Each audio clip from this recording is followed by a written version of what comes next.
very nice to welcome Kammy on the show. Hey. How you doing, mate? Couldn't be any better. Yeah? You looking well? For an old man, yes. Well, let's just talk about what we're going to talk about today. It's inevitable that we're going to talk about football because I believe that's quite a bit of your life, isn't it? Just a bit. But we're also here to talk about the Christmas album as well. Yeah, thank you. I mean, I listened to one of the tracks that you've released on Spotify on the way over. And Chris, you can actually sing, mate. Well, I don't think the record company would have spent all that money if I couldn't sing. Even though the 22-piece big band sound fantastic, you do need somebody to front it. Yeah. What was it like being in a studio with that band? Because there's a video that's going around on the internet as well showing some behind the scenes you recording the album. And Awesome it was, yeah. I was in awe when I first met them all. It was at Angel Studios in Islington. And there's 22 of them there. And they play the Royal Albert Hall, the Prague Philharmonic, and all of a sudden this ex-footballer's turning up and standing in front of them. So I thought they'd think, this is how low down we've come now. Yeah.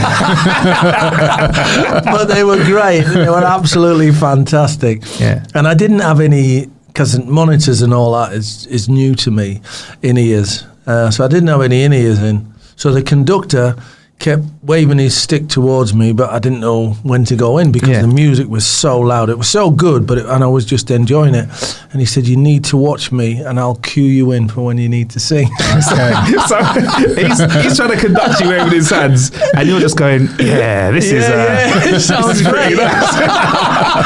Oh, it's my turn. Yeah. But this isn't your first foray into singing. I think you kind of let us know about your voice a little while back in terms of how you can sing, though, right? Well, I've always liked to sing a little bit, and there's singing and there's singing. There's singing with a 22-piece big man, and having a proper record company produce it, and there's normal singing like I do in my bar in Tenerife. After adding 10 or 12 pints. Oh no, I wish I could anymore. My belly won't hold it. Yeah. The audience there a bit more forgiving, yeah? Yeah. They've also had 10 or 12 pints. This is cracking. Yeah. Sounds amazing. Yeah. You listen back the next day and it's like some old crow. Where was that come from? Yeah. On a scale of 1 to 10 though, in terms of like stage fright, you were in front of like a 22-piece band. How is that compared to like playing in front of thousands of people when you was playing football, or even being on TV? Yeah, how was the nerves? It was nervous. I never get nervous. Since going into TV, all this has been a bonus for me. So going into TV, working for Sky, working on Ninja Warrior for ITV, doing all the shows, Catchphrase, Tipping Point, acting on Emmerdale, not a problem. But standing in front of those 22 and thinking, oh God, please, hopefully they like the sound of my voice, because if they don't, I'm sure they're all going to get up and walk out and say, you've wasted our time here. Yeah. So it really was. It was a bit, the heart was pumping and to be honest, I got a kick out of that. Yeah. Yeah, because I haven't had that for a while, because you take things for granted when you can naturally do them. So when you're nervous, it's all like it's a feeling that you've not had for a while. It's like when you get upset about something and you can't stop yourself getting upset because it affects you really badly. Whereas the nerves thing, maybe that was probably the little shot up the arm that I needed to stand in front of them and make sure I could perform. Was it like being on trial at a club? Like you got to impress the manager? Or I thought you meant like in court. Took a left. So I waited till the break and we had a cup of tea, and then went round to them, and 50% of the band, there was men and women. I would say there was 15, 16 men, and the rest were women in the band, and thinking that they were upper class and that they'd all talk with a silver spoon in their mouth. They were exactly the same as us. They were just proper people who were great. Most of them were football fans. Wicked. Oh, brilliant. Yeah, so we ended up chatting in the break and they were saying, it sounds great. And I'm going, are you sure you can hear me? And they were going, no, it really sounds great. And we're so pleased that we've got you on board. And hopefully we've booked the Royal Albert Hall for November 2020. Wow. To do the Christmas songs there. But that all depends on how well the album does this Christmas. Well, I was going to talk about the theme of the album, but you kind of just gave it away there. So it's a festive album, right? Yeah, it is. Yeah, it's all the classics. Let It Snow, Santa Baby.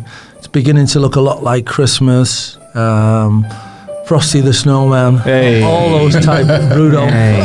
Yes. Yeah, all those types of songs, and one brand new song called Here's to Christmas.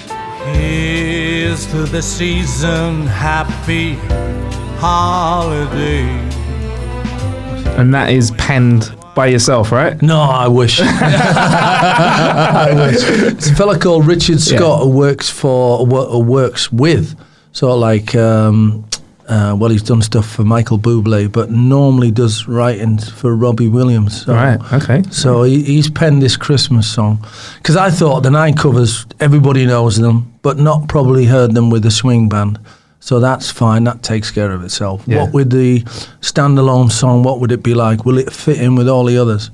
And it is such a catchy, wonderful tune. It's brilliant. Wicked. And how would you describe your sound to those who haven't heard you singing, who haven't seen the preview? It's hard to describe yourself. The only thing I could say, It's Kammy. Yeah, it's Kammy, but a lot of people saying sounds a bit Bublé-ish, or you know, and other people are saying this. I have to say, not me.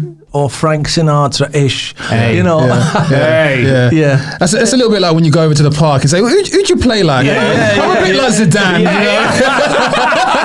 True, yeah. I've gone right to the top.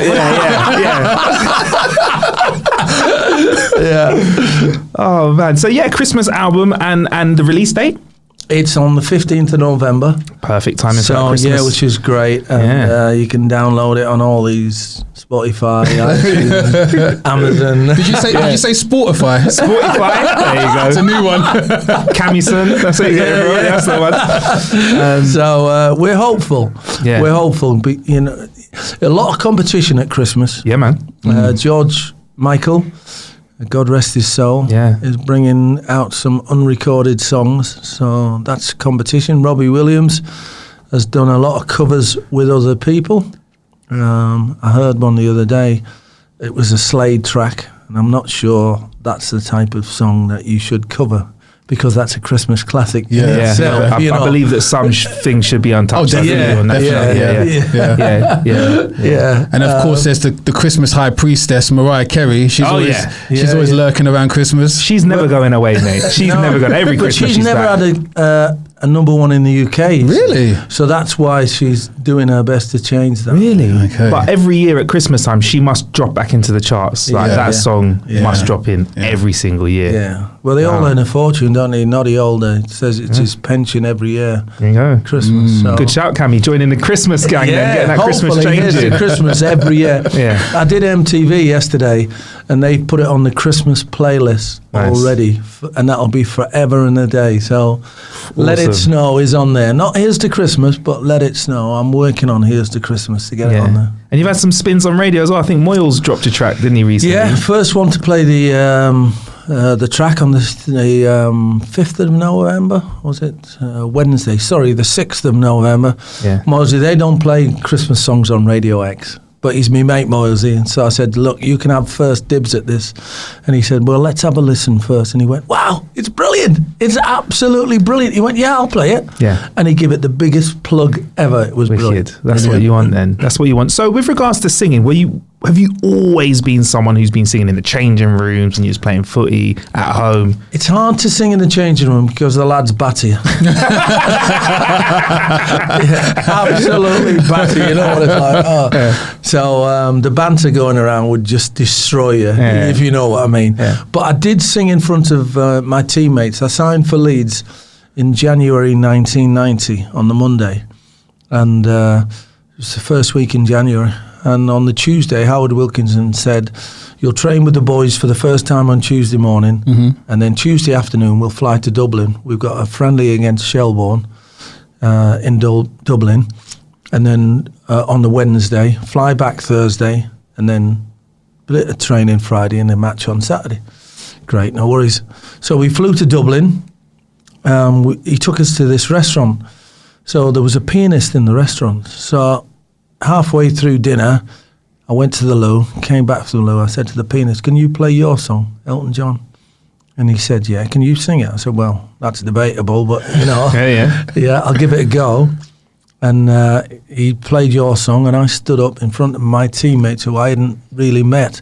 Vinnie Jones, Mervyn Dame, Mel Sterland, Chrissy Fairclough, Lee Chapman, Gordon Strachan, as I said, Rod Wallace, all those players, and sang your song. And got a big round of applause, and Gordon Strachan stood up and said, "That's our shy new signing there." Yes. Great.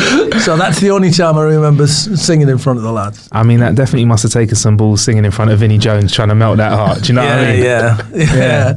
I think Vinnie wanted to get up, but the geese didn't play. He didn't play Madness and stuff like that. Baggy trousers. If you had to construct like a barbershop quartet made up of players, who would you have in your little crew? Well, Lionel Messi's always got to get into anyone. Can you sing, Lionel? That is a question. I'd love it if you had a proper bassy singing voice. Yeah. Pavarotti. Yeah. Who would I have? Obviously, Jeff Stelling, who is my big pal. It'd be lovely to get him on board. So, Soccer Saturday lads are my new team. You know, when you strike friendships throughout the years in all the teams that I've played for, and I had 9 clubs, 12 moves, 9 clubs. I signed for Portsmouth on 2 separate occasions, signed for Sheffield United on 2 separate occasions, and signed for Swindon on 2 separate occasions. I'll be honest with you, all those clubs signed me again because they couldn't believe how bad I was the first time.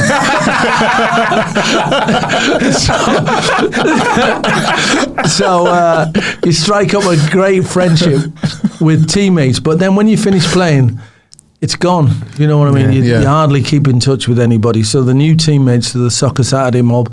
So it'd be nice to have Tomo, Charlie Nicholas and Merce, and Jeff as my backing band. Oh, so what do you love about Christmas the most then? Because this is going to be a thing that you're going to have to talk about loads. Christmas is now going to be associated with Kammy now, if all goes to plan. I've hated Christmas for a long, long time. Not for the reasons that people might think. I've hated Christmas because I was born on Christmas Day. Really? Wow. So from the age I can remember, we didn't have a lot of money in our household. So to get 1 present on Christmas Day was a bonus, never mind 2 for my birthday. So it was pretty much overlooked as I was growing up. And then when I became a professional footballer at 16, we always played on Boxing Day. So I never ever had a drink on Christmas Day. And then obviously you play on the 28th and then you play New Year's Day. So you got to look after yourself. So I did that. I played for 22 years.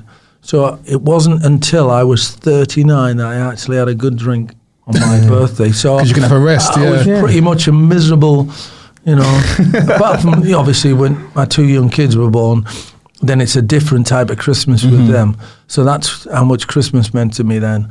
But it's strange now. I've made up for it, by the way. So don't feel too sorry for me. So Christmas now means family. We've got grandkids.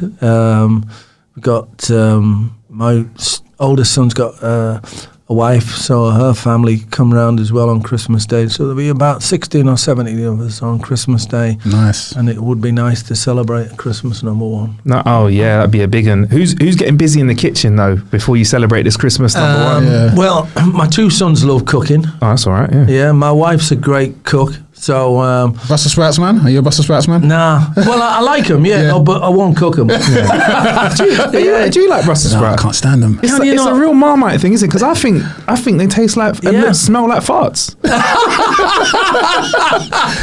They're definitely They're like Marmite, isn't it? If you like it, you don't. Yeah, it's one of those ones. Yeah. But my mum will like cook hundreds of them and be like, oh yeah, more for me. Love them. So you love them then? Yeah, I love them, but you never eat them any other time apart from Christmas Day, do you? Yeah. Well, They only come out for Christmas Day. Yeah.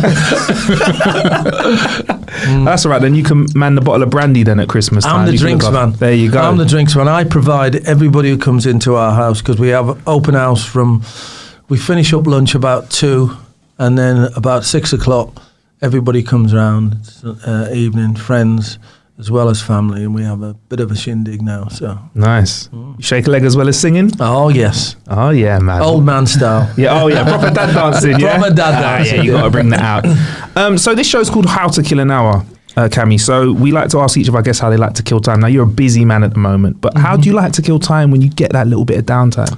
I live on a farm, so I have animals that I can look after.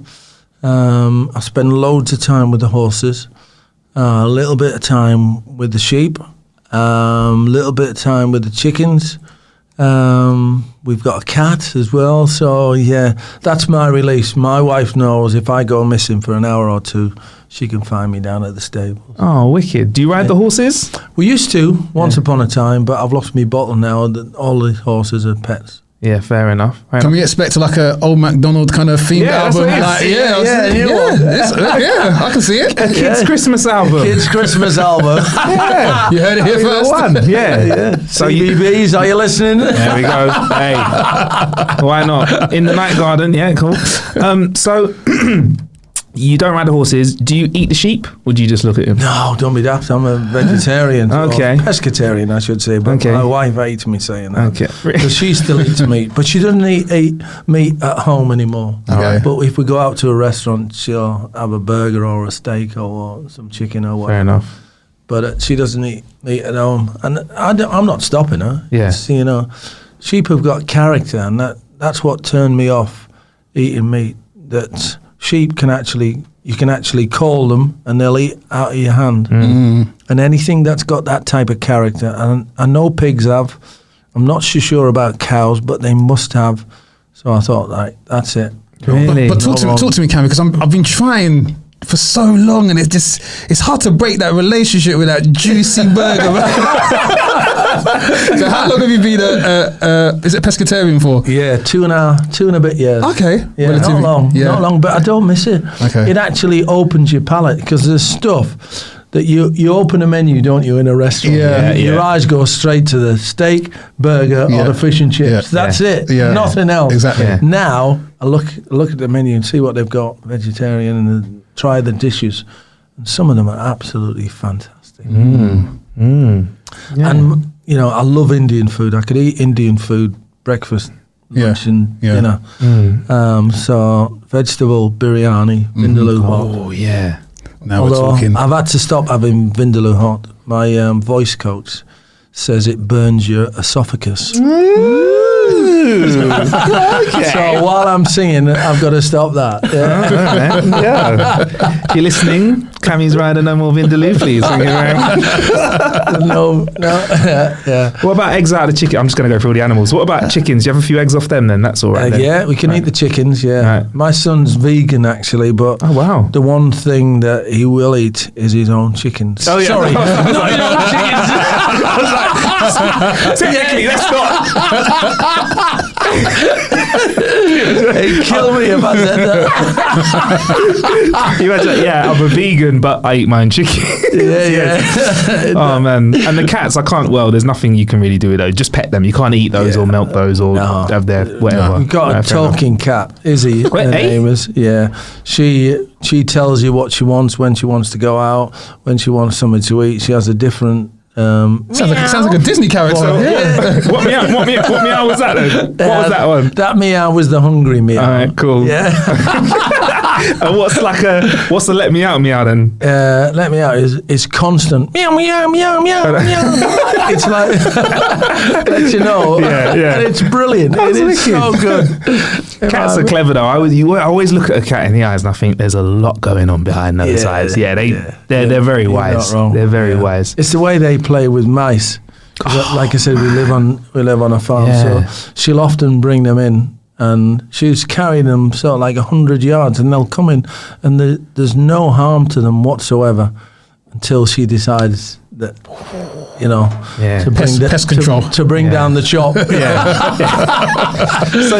So your cat's a vegan, but it only eats its own mice. Fair enough. Now I saw you getting quite emotional about something that happened in football the other day. I'm going to say 3 letters to you, Kammy. VAR.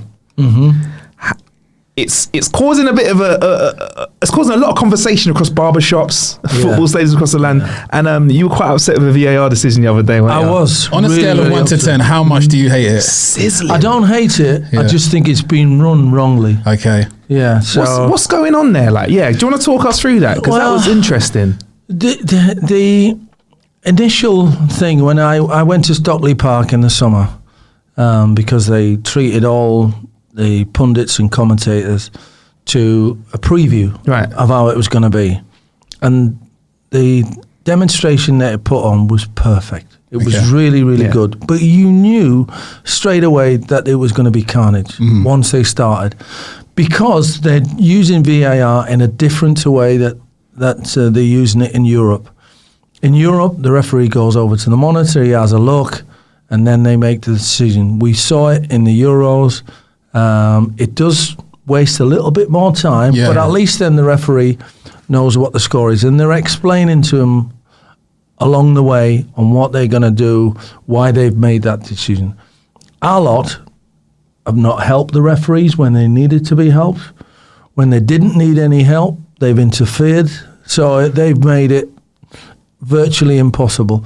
And the decision I got upset about was because the line on when it was Firmino was given offside against Aston Villa, the line from the VAR was not straight. It was not straight. So somebody doctored it to make him offside. You know, just because they'd made the decision to disallow the goal, they had to justify it by making the line out of line.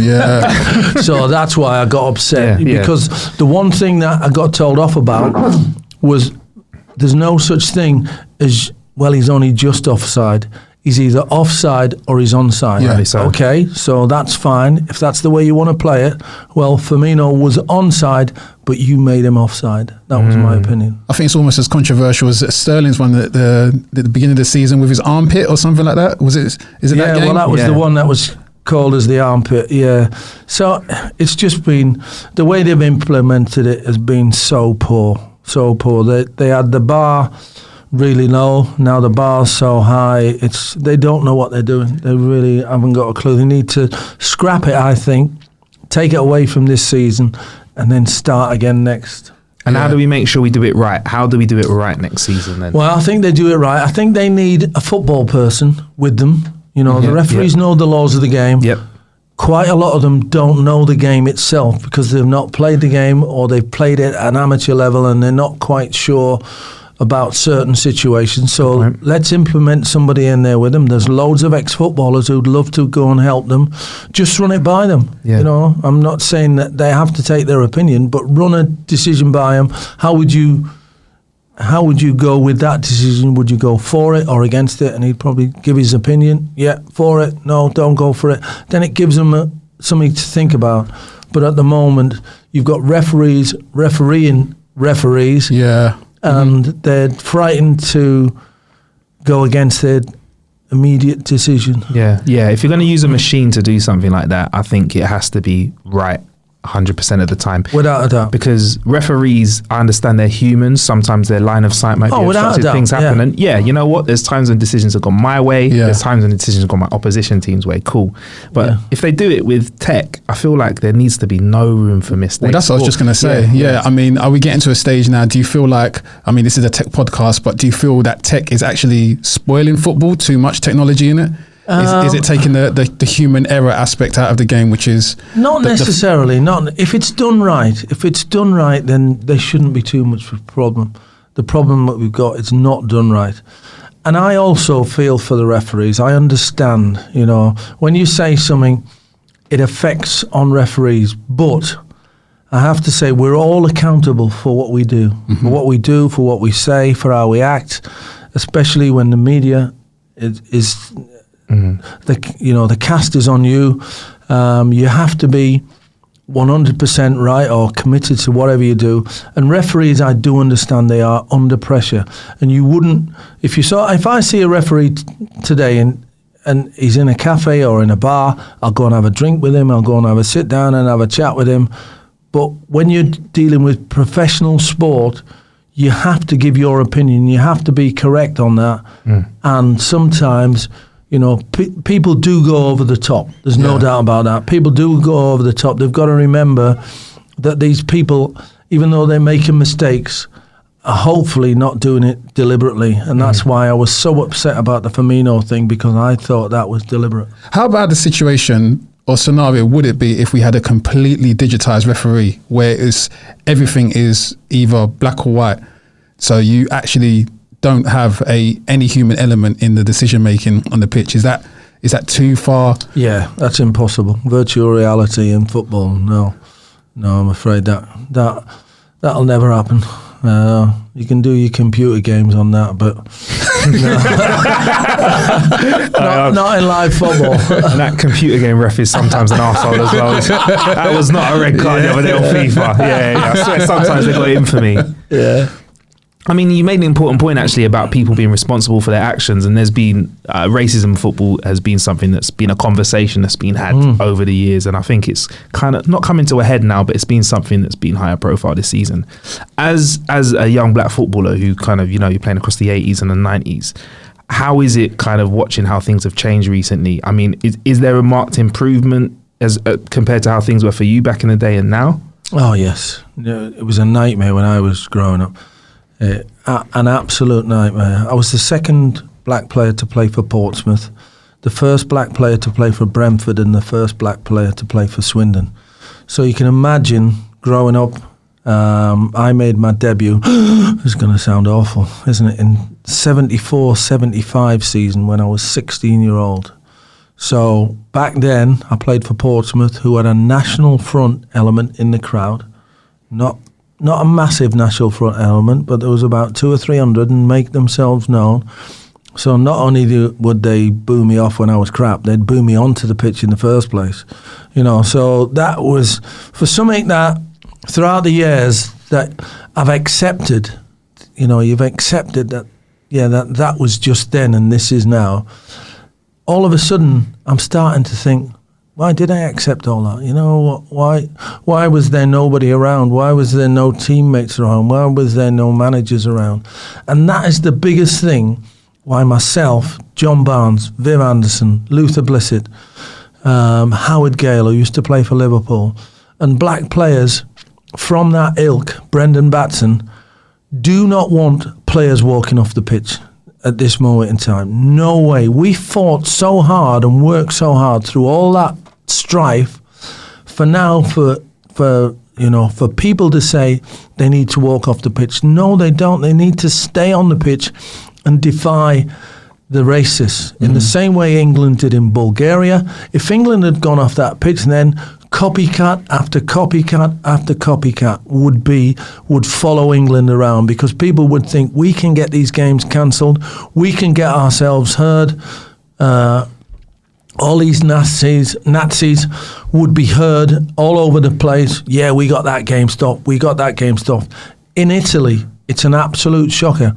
Balotelli, the other day, was about to walk off the pitch and his teammates convinced him to stay on. He stayed on the pitch and he scored. That was the win. They lost out. Get them out the stadium and keep the players on the pitch. That has got to be the motto. Just to put into perspective for a lot of the younger listeners, what was the support network for when you... There's a support network. Yeah. Honestly, there was programs on the telly called Alf Garnett and Love Thy Neighbour. Yeah, okay. The N-word was used constantly. Complained against a nignog. Equal rights does not entitle nignogs to move next door. Get that nignog off that machine. And why should I? Because I said so. Eddie, look, you keep your black nose out of this, Sambo.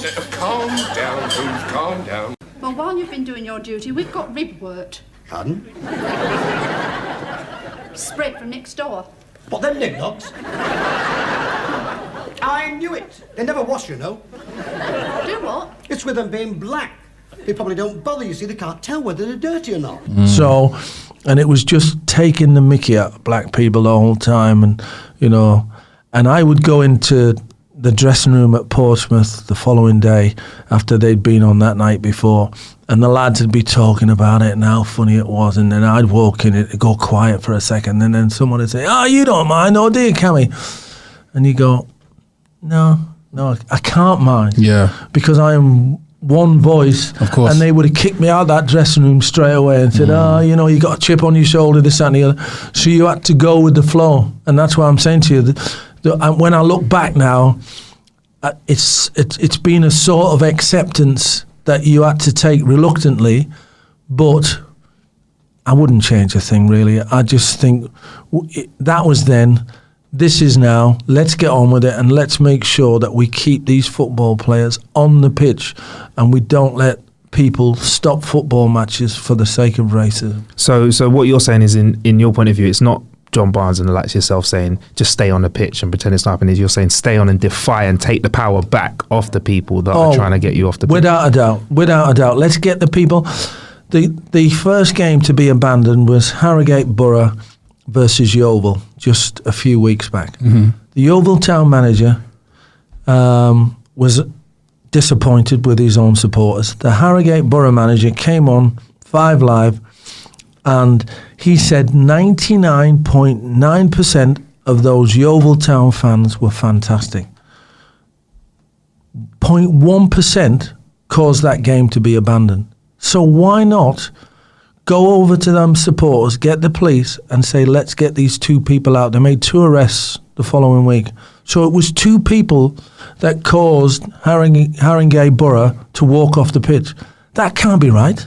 That can't be right. The 2 people can stop a football match by shouting racism chants. If you hear it and you're a white person and it disgusts you, then get these people out of the ground. Get them out of the ground. Identify them to the police straight away and get them kicked out of the ground. When it's a lot more like it was in the Bulgaria game, they left at half-time. They had to leave at half-time, otherwise they would have all been arrested. And they left.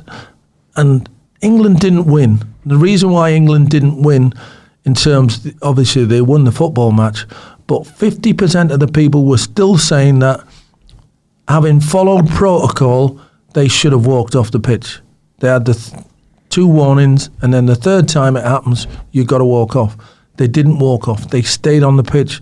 So England couldn't win. Whatever way you looked at it, if they walked off the pitch, everyone says, yeah, they did the right thing. If they stay on the pitch, yeah, they did the right thing because the racists went out the ground, but I still feel that they should have walked off to make that stand. No, they did everything right, in my opinion, and UEFA and FIFA should have came down so hard on Bulgaria, but they didn't. Why didn't they? Because they're a football association. They need Bulgaria. They need Bulgaria as a country. They need England as a country. So they need Spain as a country. They need Italy as a country because that's their football competition. So you've got to take that power away from them in terms of sanctions and give it to somebody else. Give it to governments to say, right, here we are. We had that situation at the football match in Bulgaria. Now the sanctions are kick them out of the competition. Kick them out of the competition and then they won't be so quick to do it again. Do you think another opinion that's come up is docking points as well over here? Do you think is that a potential solution as well? No, it is once again. All right. So we say docking points, right? So Manchester City are 3 points clear with 1 game to go, right? They're 1-0 up in their final game. So somebody decides to abuse Raheem Sterling and get the game stopped. Right, completely get the game stopped. One of the opposing teams wins their game to win the title. What do? Do we replay that game, the Manchester City game? You know, they were 1-0 down when the game was abandoned, or are we called that as a result? I don't get how you're going to be able to work things like that out. Yes, messy. They played the Harrogate Borough game again. Yeovil, who were 1-0 up at the time when they came off the pitch, ended up winning the game 3-0. Was there any ripples? Did people actually know that game was played again? I've spoken to loads of people and they go, oh, did they? What was the score? I say, well, Yeovil won 3-0. Nothing came of it. So they walked off the pitch. They got another game. I don't know whether the fans were allowed in for free or no, whatever, but nothing was gained by them coming off the pitch. Fair enough. All right, that was a bit deep. We went deep, right? Let's bring it back. No, but thank you. No, it's Funk and I have to appreciate. I'm sorry for speaking on your behalf. Yeah, talking to somebody who's been there when we weren't there. Do you know what I mean? It's easy for us to have an opinion now, but we don't know what the lay of the land was for the last 20 years with footballing racism. And it's interesting to talk to people like you because the steps that you make have affected what football is for us today. And inside and outside of football, how people treat us as black people. So thank you for that. I think it's definitely, from my perspective, I think we owe a thank you to you guys because you guys were trailblazers and you actually put your necks out there. And I guess what's it's frustrating, the different voices and the different takes on social media is that they can't actually understand how isolating it must have been for you at that point in time, because I guess what they're looking at it is that the circumstances were the same as it is now, but there were just less black football players there, but you had all the support and the different networks and the different means to deal with the abuse, but it wasn't anywhere near that No, but they didn't even have Twitter. On Twitter, somebody can say, you know what, great decision, mate, or someone can say terrible decision. You didn't have that, did you? No. Nothing at all. I became a manager in 95-96 season, and I would walk into boardrooms then, and I knew immediately, you get a sixth sense, who was comfortable with me being in there, and who wasn't. Yeah. It's, it's a sense that only black people can 100%. 100%. And it's like spider sense. 100%. 100%. Yeah. So this is 95, 96, and I'm the manager of Bradford City Football Club, and I know that people are not comfortable with me being in boardrooms, and so it has come a long way, in terms of the respect and the responsibility that the likes of Raheem Sterling, Jesse Lingard, and all those boys give us now. Brilliant, absolutely brilliant. They will only ever suffer now through crowd abuse. They won't get that in real life at all, wherever they go, wherever they do. So football has become a conveyor belt for racists because they can't be heard in society. So whatever goes on in Brixton or anywhere, any parts of the country, people getting racially abused, it doesn't make the headlines. It makes the headlines when it's a football match. So we have to stop that happening. Right. Interesting, yeah. I hear that. Right. So from there, Kammy, I want to take us over to, from football, Kammy, I want to go to action man, superhero Kammy. Do you know what? I love the story about when you're in Brazil, because there's a photo that still does the rounds on social media of Kammy standing there. I was an idiot. Looking like a superhero at the end of a chase scene. And there's a, Vigilante Kammy. That's it. That's a good film, isn't it? I was an idiot. I could have been killed. I didn't realise. It must have just been instinct, though. Yeah, it was. Yeah. Sort of thing that happens. Yeah. It was. So me and my brother-in-law, what happened is England got knocked out of the competition against Costa Rica. Before the Costa Rica game. So we played Costa Rica. It was a dead rubber game, 0-0. So all the England party, which had a hotel on Copacabana Beach, easy for me to say, and they had the top floor suites and everything. So they tried to give them back to the hotel, and anyway, the hotel, because you paid all the way through to the final. Yeah. So the FA said, are you staying out? Because I was doing a bit of work for them. I said, yeah. I said, well, you can have 2 suites at the top of this hotel. Nice. So I shouted to my brother-in-law, do you want to come? And he went, yeah. Told him that you paid for it. So he had this 3-bedroom suite overlooking Copacabana, and I had one as well. So anyway, Gordon Strachan rang me. He was commentating for ITV, and he said, I'm going to coach some kids on Ipanema Beach, which is about a mile from where I was, but it's just a walk along the beach.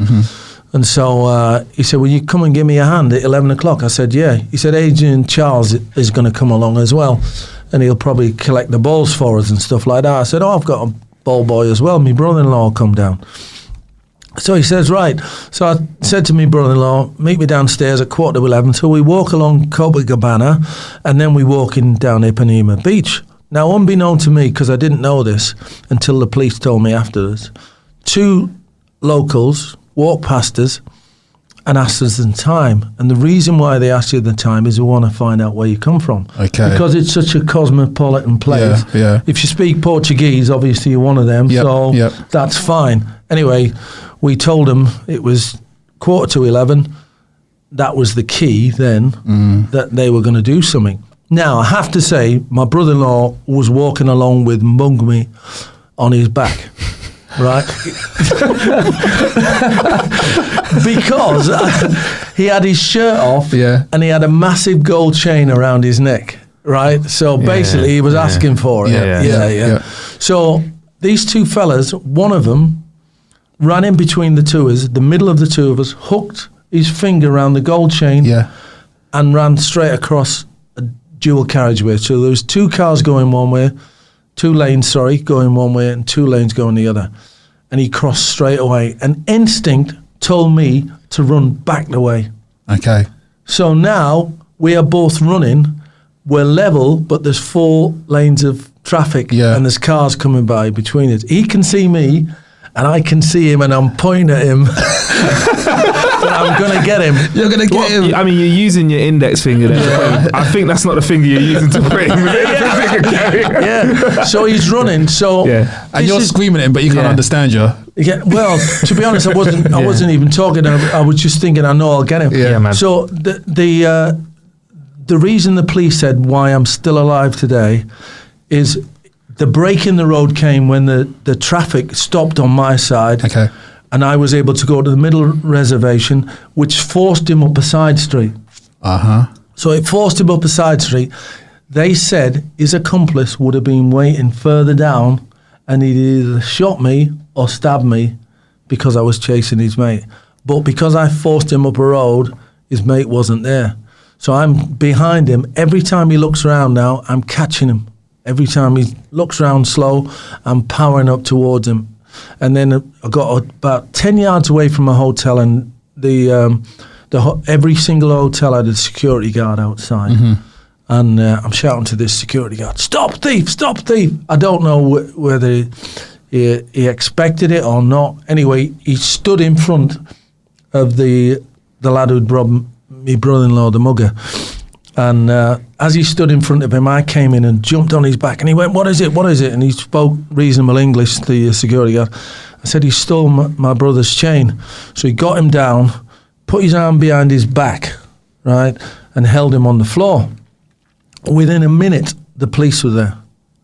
They were on every corner of the World Cup. And the policeman comes in and he says to him, takes off, says to the security guard, "Move away," and he's starting to put the handcuffs on him. So the security fella from the hotel asks the mugger where the chain is. Anyway, gives him a load of crap in Portuguese. So this is the nasty bit about it all. So the security guard kicked him in the face with his boot twice. And then he told him where the chain was. So he went into his pocket, got the chain, and they stood him up. So then the policeman got his vest and put the vest over his head. And I said, "What are you doing that for?" He said, "For 2 reasons. One, because it'll disorientate him, so he can't run off, so he doesn't know where he's going, because obviously we're going to leave him stood up there. And 2, because you saw what happened there, and there's blood, and we don't want people coming along and taking photographs of him with it." So, whoops. That's all right. No, we're all good. We're still plugged in. Don't worry. We're still plugged in. So, my brother-in-law gets there.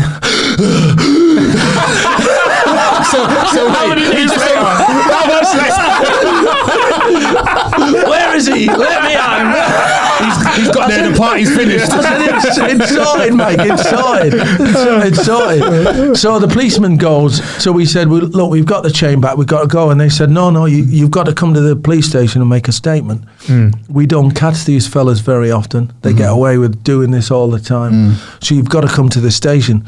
Oh, no, I've got to do some coaching in 5 minutes. No, I'm sorry. So we got to the police station. We're in there for a couple of hours. So on the way to the police station, the policeman who handcuffed him said, oh, you know when I was handcuffing him there, did you see him fall and hit his face on the ground? So my brother-in-law goes, oh my gosh. No, Chris just told me that the police officer, the security guard, kicked him in the head. So I've elbowed Mike in the ribs. So he goes, oh yeah, I did see him hit his head on the ground. Yeah.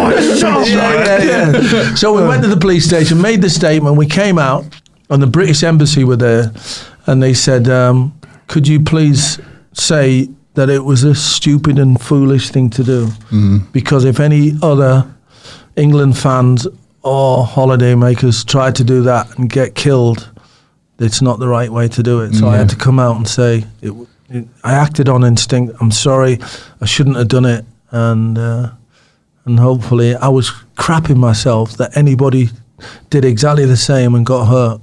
You know, because I would have felt responsibility.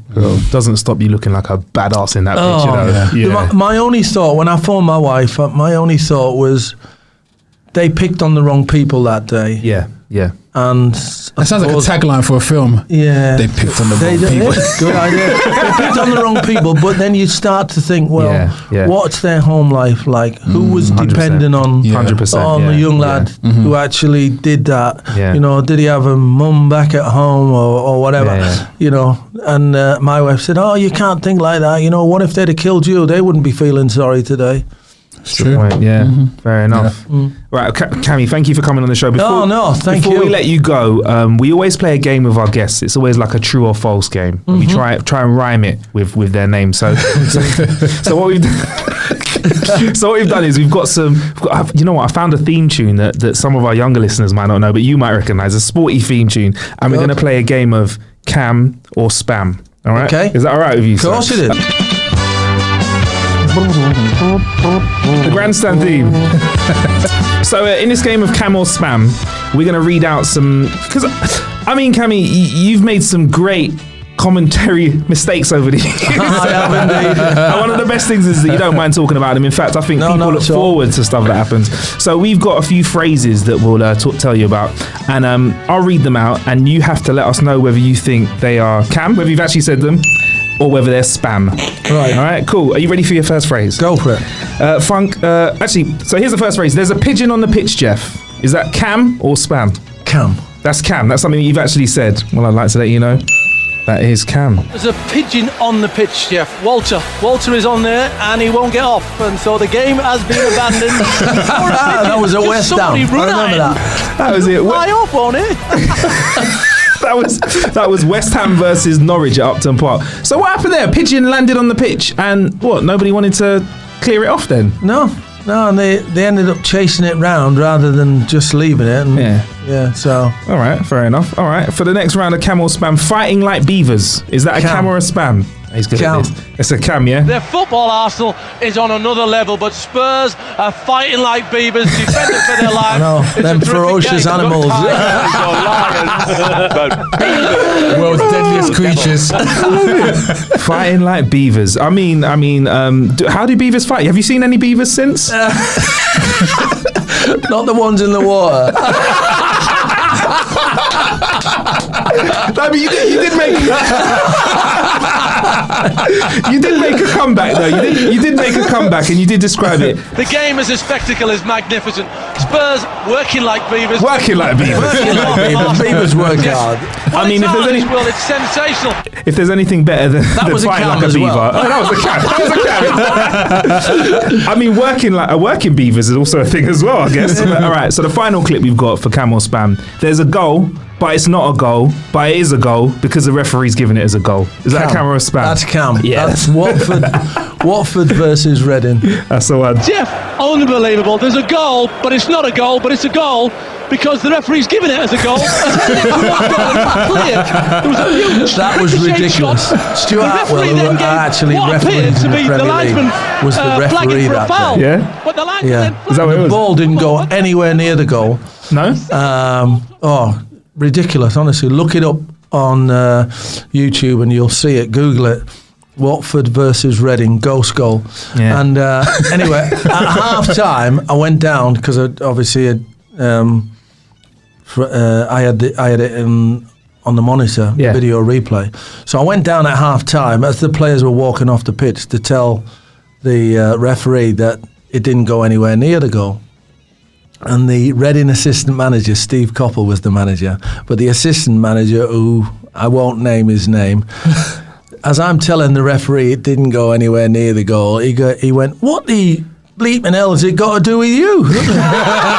I thought, yeah, good. Fair enough. Oh, man. Yeah. All right, well, thank you very much for playing Cam or Spam. You got them all right, mate. There we go. I've got the worst memory in the world. But